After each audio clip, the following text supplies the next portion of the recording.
Hi hello അസ്സാം വലൈക്കും എല്ലാവർക്കും ഹനാസ് കിച്ചണിലേക്ക് സ്വാഗതം. ഞാൻ സബ്രീന.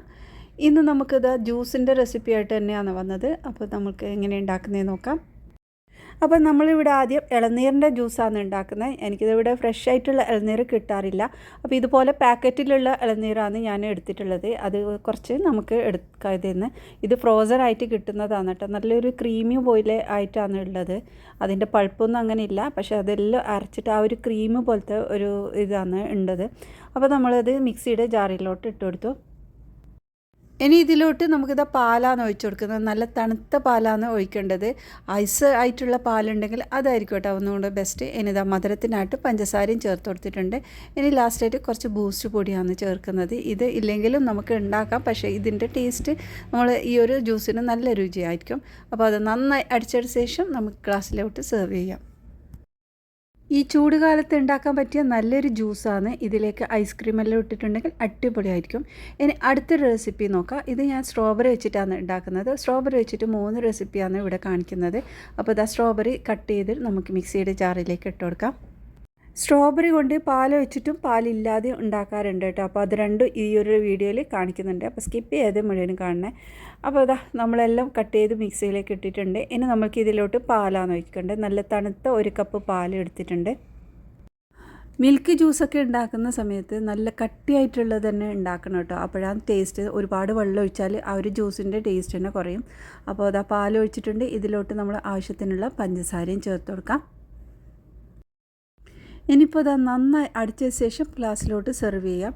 അപ്പോൾ ഇത് നല്ല കട്ടിയോട് കൂടി തന്നെ കുടിക്കണം കേട്ടോ. നല്ല ടേസ്റ്റ് ഉണ്ട്. ട്രൈ ചെയ്ത് നോക്ക്. ഇനിയിപ്പോൾ നമുക്ക് അടുത്തൊരു റെസിപ്പി നോക്കാം. സ്ട്രോബെറി കൊണ്ട് വേറൊരു ജ്യൂസാണ് ഉണ്ടാക്കുന്നത്. അപ്പോൾ ഇതിനായിട്ട് കുറച്ച് സ്ട്രോബെറി കട്ട് ചെയ്ത് നമുക്ക് മിക്സിയുടെ ജാറിലേക്ക് ഇട്ട് കൊടുത്തിട്ടുണ്ട്. ഇനി നമ്മൾ ഇതിലോട്ട് ഒരു പഴവും കൂടി ചേർത്ത് കൊടുക്കുന്നുണ്ട് കേട്ടോ. അപ്പോൾ ഇതും കൂടി ഇതിലേക്ക് ചേർത്ത് കൊടുക്കാം. പഴം കൂടി ഇടുമ്പോൾ നല്ലൊരു കട്ടിയായിട്ടുണ്ടാവും. നല്ല തിക്കായിട്ടുള്ള ജ്യൂസ് തന്നെയാണിത്. ഇനി ഇതിലേക്ക് ആവശ്യത്തിനുള്ള പഞ്ചസാരയും ചേർത്ത് കൊടുക്കാം. പിന്നെ ഇതാ പാലും കൂടി ഒഴിച്ചു കൊടുക്കാം. നല്ല തണുത്ത പാലാണ് ഞാൻ ഇതിലേക്ക് ഒഴിച്ചിട്ടുള്ളത്. അപ്പോൾ ഇത് നന്നായി അടിച്ചെടുത്തതിന് ശേഷം ഗ്ലാസ്സിലേക്ക് ഒഴിച്ചു കൊടുക്കാം. ഇതിലോട്ട് പഴമൊക്കെ ചേർത്തതുകൊണ്ട് നല്ലൊരു തിക്കായിട്ടുള്ള ഒരു ജ്യൂസ് തന്നെയാണ്. പിന്നെ നമ്മൾ ഐസ്ക്രീമും കൂടി ചേർക്കണം കേട്ടോ. പഴവും ഐസ്ക്രീമും ഒരു നല്ലൊരു കോമ്പിനേഷനാണ്. അപ്പോൾ സ്ട്രോബെറീൻ്റെ കൂടെ ഈ 3ഉം കൂടി കൂടുമ്പോൾ അടിപൊളിയാണ്. ട്രൈ ചെയ്ത് നോക്ക്. ഇനി അടുത്തത് 2 ടൈപ്പുള്ള ബെറിയാണ് ഉപയോഗിച്ചിട്ടുള്ളത്. സ്ട്രോബെറിയും റാസ്ബെറിയും. റാസ്ബെറി ഉണ്ടെങ്കിൽ അത് ഉപയോഗിക്കാം, ഇല്ലെങ്കിലും കുഴപ്പമില്ല കേട്ടോ. സ്ട്രോബെറി മാത്രമായിട്ട് ഇങ്ങനെ അടിച്ചെടുത്താലും മതി. അപ്പോൾ ഇതാ ഞാൻ കുറച്ച് ഒരു ബെറി ഇതിലേക്ക് ഇട്ടിട്ടുണ്ട്. പിന്നെ സ്ട്രോബെറിയും ഇട്ടിട്ടുണ്ട്. ഇനി കുറച്ച് ഐസ് ക്യൂബും കൂടി ഇട്ട് കൊടുത്താൽ പാലൊഴിക്കാത്ത ജ്യൂസ് ആയതുകൊണ്ട് തന്നെ നല്ല തണുത്ത 1 കപ്പ് വെള്ളമാണ് ഒഴിച്ചു കൊടുക്കുന്നത്. എന്നിട്ട് ഇതിലേക്ക് ആവശ്യത്തിനുള്ള പഞ്ചസാരയും കൂടി ഒഴിച്ചു കൊടുക്കുക. ഇനി നന്നായി അടിച്ചെടുക്കാം. സ്ട്രോബെറി വെച്ചിട്ട് മാത്രവും നമുക്കിത് ഉണ്ടാക്കാം കേട്ടോ. അപ്പോൾ അതുപോലെ നന്നായി അരിച്ചെടുത്ത ശേഷം നമുക്കിതൊന്ന് അരിച്ചിട്ട് വേണം കേട്ടോ ഉപയോഗിക്കാൻ. കാരണം ഇതിൽ നല്ലോണം കുരു ഉണ്ടാവും. അപ്പോൾ അത് അരിച്ചിട്ട് ഉപയോഗിക്കാം. അപ്പോൾ ഒരുപാട് നമ്മൾ അടിച്ചെടുക്കണ്ട. കാരണം ആ ഒരു കുരുവൊക്കെ അടിഞ്ഞു കഴിഞ്ഞാൽ നമ്മൾ ജ്യൂസിന് വലിയ ടേസ്റ്റ് വരില്ല. അപ്പോൾ ഇത് നന്നായിട്ട് അരിച്ചിട്ട് സെർവ് ചെയ്യാം. ഇത് 2 ടൈപ്പുള്ള ബെറിയൊക്കെ ഉണ്ടായതുകൊണ്ട് തന്നെ നല്ല തിക്കായിട്ടുള്ളതാണ്. നമുക്കിത് വേണമെങ്കിൽ നല്ല ലൂസാക്കിയിട്ട് ഉണ്ടാക്കാം കേട്ടോ. അപ്പോൾ ഇനി നമ്മൾ ഇതാ സ്ട്രോബെറി വെച്ചിട്ട് വേറൊരു ജ്യൂസും കൂടി ഉണ്ടാക്കി നോക്കുന്നുണ്ട്. അപ്പോൾ അതിനായിട്ട് ഞാൻ കുറച്ച് സ്ട്രോബെറി എടുത്തിട്ടുണ്ട്. നമ്മൾക്ക് സ്ട്രോബെറിയൊക്കെ ഫ്രിഡ്ജിൽ സൂക്ഷിച്ച് വെക്കാൻ പറ്റും. ഫ്രോസൺ ആയിട്ട് ഒരുപാട് നാൾ കേടുകൂടാതെ സൂക്ഷിച്ച് വെക്കാൻ പറ്റും. അപ്പോൾ ഇതാ അതിനായിട്ട് ഒരു ലെമൺ എടുത്തിട്ടുണ്ട്. ലെമണിൻ്റെ ജ്യൂസും വേണം, പിന്നെ കുറച്ച് മിൻറ്റും കൂടി വേണം. ഇനി നമ്മളിതാ ഈ എടുത്തു വെച്ച സാധനങ്ങളൊക്കെ മിക്സിയുടെ ജാറിലേക്ക് ഇട്ട് കൊടുക്കുക. സ്ട്രോബെറി ഇട്ടിട്ടുണ്ട്, പിന്നെ നമ്മൾ ലെമണിൻ്റെ ജ്യൂസ് കൊടുത്തിട്ടുണ്ട്. അപ്പോൾ ഒരു ചെറുനാരങ്ങയുടെ നീരാണ് ഇത് എടുത്തിട്ടുള്ളത്. പിന്നെ ആവശ്യത്തിനുള്ള പഞ്ചസാരയും ചേർത്ത് കൊടുക്കാം. അപ്പോൾ നമ്മളിതിൽ വെള്ളമൊന്നും ചേർക്കാതെയാണ് അടിച്ചെടുക്കുന്നത്. നമ്മൾ നല്ല തിക്കാക്കിയിട്ടാണ് നമുക്ക് വേണ്ടത്. അപ്പോൾ അതാ ഈ ഒരു രീതിയിലാക്കിയിട്ടുണ്ട്. ഒന്ന് ചതച്ചെടുത്ത് നല്ലൊരു ആ ഒരു കുഴഞ്ഞിരിക്കുന്ന രൂപത്തിലാണുണ്ട്. അപ്പോൾ ഞാനിതിലോട്ട് കുറച്ച് ഐസ് ക്യൂബും കൂടി ഇട്ട് ഒന്നും കൂടി അടിച്ചെടുത്തിട്ട് റെഡിയാക്കിയിട്ടുണ്ട്. ഇനി നമുക്ക് ആവശ്യം സോഡയാണ് കേട്ടോ. അപ്പോൾ ഇത് സോഡയും കൂടി മിക്സ് ആക്കിയിട്ടുള്ള ഒരു ജ്യൂസാണ്. അപ്പോൾ അതിലേക്ക് ഗ്ലാസ്സിലോട്ട് സോഡ ഒഴിച്ചിട്ടുണ്ട്. ഇനി നമ്മൾ ഈ ഒരു സ്ട്രോബെറിയിൽ നിന്ന് അത് കുറച്ചെടുത്തിട്ട് അതിലേക്ക് ഇട്ട് കൊടുക്കാം.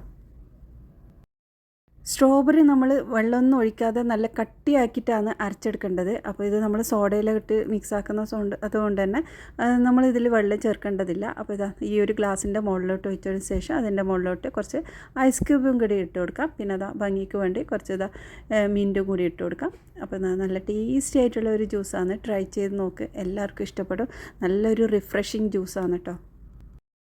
ഇനിയിപ്പോൾ അതാ നമ്മൾ അടുത്തൊരു റെസിപ്പി നോക്കാം. മാംഗോ വെച്ചിട്ടാണ് ഇത് ചെയ്യുന്നത്.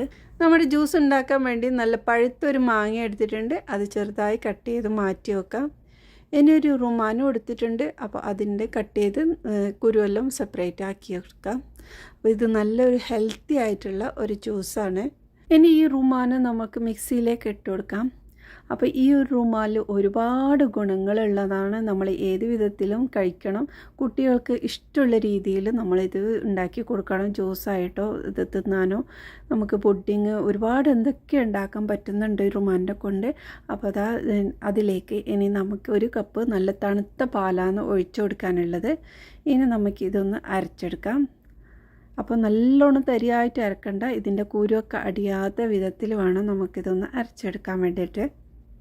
ഇത് ഒന്ന് അരഞ്ഞ ശേഷം നമുക്കിതൊന്ന് അരിപ്പയിൽ കൂടി അരിച്ചെടുക്കാം.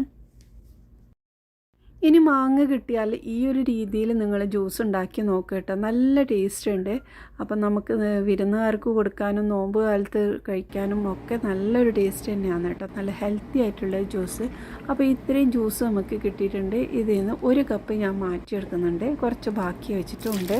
അപ്പോൾ ആ ഒരു കപ്പ് ഞാൻ മിക്സിയിലോട്ട് വീണ്ടും ഒഴിച്ചു കൊടുക്കുകയാണ്. ഇനി ഇതിലേക്ക് നമ്മുടെ മാങ്ങ ഇട്ട് കൊടുക്കാം. അപ്പോൾ ഇവിടെ ഞാൻ പഞ്ചസാരയൊന്നും ചേർക്കുന്നില്ല. നമ്മുടെ മാങ്ങയിൽ തന്നെ നല്ല മധുരമുണ്ട്. ഇനി പഞ്ചസാരയ്ക്ക് പകരമായിട്ട് ഞാനിവിടെ കുറച്ച് തേനാണ് ഉപയോഗിക്കുന്നത്. 1 ടേബിൾ സ്പൂൺ തേൻ എടുത്തിട്ടുണ്ട്. അപ്പോൾ നമ്മുടെ മാങ്ങയ്ക്ക് എത്ര മധുരമുണ്ട് അതിനനുസരിച്ചിട്ടുള്ള തേൻ എടുക്കാം. 1 ടേബിൾ സ്പൂൺ തേനിട്ട് നമ്മൾ മിക്സിയിലേക്ക് ഒഴിച്ചു കൊടുക്കുകയാണ്. ഇനി ഇത് നന്നായി അരച്ചെടുക്കാം. അപ്പോൾ റുമാനും മാങ്ങയും കൂടി ഇതുപോലെ ഒന്ന് ഉണ്ടാക്കി നോക്ക്. നല്ലൊരു ടേസ്റ്റ് തന്നെയാണ് കേട്ടോ. അപ്പോൾ നല്ല അരഞ്ഞ ശേഷം നമുക്ക് ഗ്ലാസ്സിലേക്ക് ഒഴിച്ചു കൊടുക്കാം. അപ്പോൾ നമ്മുടെ ജ്യൂസ് ഇവിടെ കഴിഞ്ഞില്ല കേട്ടോ. ഇനിയും ഉണ്ട്, ഇതിൽ ചെറിയ പണിയുണ്ട്. അപ്പോൾ ഇത് നിറഞ്ഞു ഒഴിക്കണ്ട. കുറച്ച് സ്ഥലം ബാക്കി വിട്ടിട്ട് വേണം നമ്മൾ ഇത് ഒഴിച്ചു കൊടുക്കാൻ.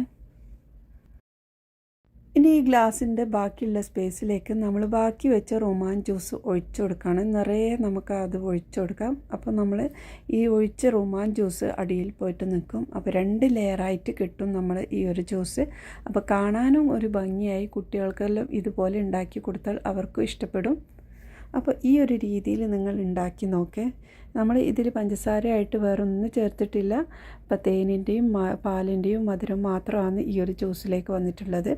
ഇനി നമുക്ക് വേറൊരു ജ്യൂസ് ഉണ്ടാക്കാം. അപ്പോൾ ഈ ഒരു ജ്യൂസിലേക്ക് ഞാൻ പച്ച ആപ്പിളാണ് ഞാനിവിടെ എടുത്തിട്ടുള്ളത്. 2 പീസാണ് എടുത്തിട്ടുള്ളത്, കൂടുതൽ എടുക്കുന്നില്ല. അപ്പോൾ അത് വലിയ പുളിയുമില്ല, ചെറിയൊരു പുളിയുള്ള ആപ്പിളാണ്. ഇനി അതിൻ്റെ കൂടെ നമ്മുടെ മാങ്ങയും എടുത്തിട്ടുണ്ട്. ഇനി നമുക്കിത് മിക്സിയിലേക്ക് ഇട്ട് കൊടുക്കാം. നിങ്ങളുടെ കയ്യിൽ ഇപ്പോൾ ഈ പച്ച ആപ്പിൾ ഇല്ലെങ്കിൽ പഴുത്തതും ഉപയോഗിക്കാം. അപ്പോൾ അങ്ങനെ ഇട്ട് നന്നായി അരച്ചെടുക്കാം. അപ്പോൾ ഇതിലേക്ക് വെള്ളമൊന്നും ചേർക്കാതെ നന്നായി അരച്ചെടുക്കണം. അപ്പോൾ ഇത് അരിഞ്ഞ് കിട്ടിയിട്ടുണ്ട്. ഇനി നമുക്കിതിലേക്ക് തൈരാണ് ചേർത്ത് കൊടുക്കുന്നത്. അപ്പോൾ ഇത് വലിയ പുളിയില്ലാത്ത നല്ല കട്ടയായിട്ടുള്ള തൈരാണ്. അത് ഇട്ട് നന്നായി അരച്ചെടുക്കാം. 2 ടേബിൾ സ്പൂൺ തൈരും ഇട്ട് നന്നായി അരച്ചെടുത്തിട്ടുണ്ട്. ഇനി നമുക്കിതിലേക്ക് പാല് ചേർത്ത് കൊടുക്കാം. 1 കപ്പ് നല്ല തണുത്ത പാല് ചേർത്തിട്ടുണ്ട്. ഇനി 1 ടേബിൾ സ്പൂൺ തേനും കൂടി ചേർത്ത് കൊടുക്കാം. ഇനി ഇതെല്ലാം കൂടി നന്നായി അരച്ചെടുക്കാം. അപ്പോൾ ഇതാ നമ്മുടെ ജ്യൂസ് ഇവിടെ റെഡിയായി. നല്ല ടേസ്റ്റി ആയിട്ടുള്ള 2 വെറൈറ്റി ആയിട്ടുള്ള ജ്യൂസാണ്. വൈകുന്നേരം കുട്ടികൾ സ്കൂളിൽ നിന്ന് വിട്ട് വരുമ്പോൾ ഉണ്ടാക്കി കൊടുക്കാനൊക്കെ നല്ല ടേസ്റ്റായിരിക്കും. അപ്പോൾ ഇതുപോലെ ഉണ്ടാക്കി നോക്കുക. നിങ്ങൾക്ക് ഈ ഒരു വീഡിയോ ഇഷ്ടമായിട്ടുണ്ടെങ്കിൽ ലൈക്ക് ചെയ്യാനും ഷെയർ ചെയ്യാനും മറക്കല്ലേ. ഇനി പുതിയതായി വന്ന ആരെങ്കിലും കൂട്ടുകാരുണ്ടെങ്കിൽ സബ്സ്ക്രൈബ് ചെയ്ത് സപ്പോർട്ട് ചെയ്യണേ. ഇനി അടുത്ത നല്ലൊരു റെസിപ്പിയുമായി വീണ്ടും വരാം. ബായ്.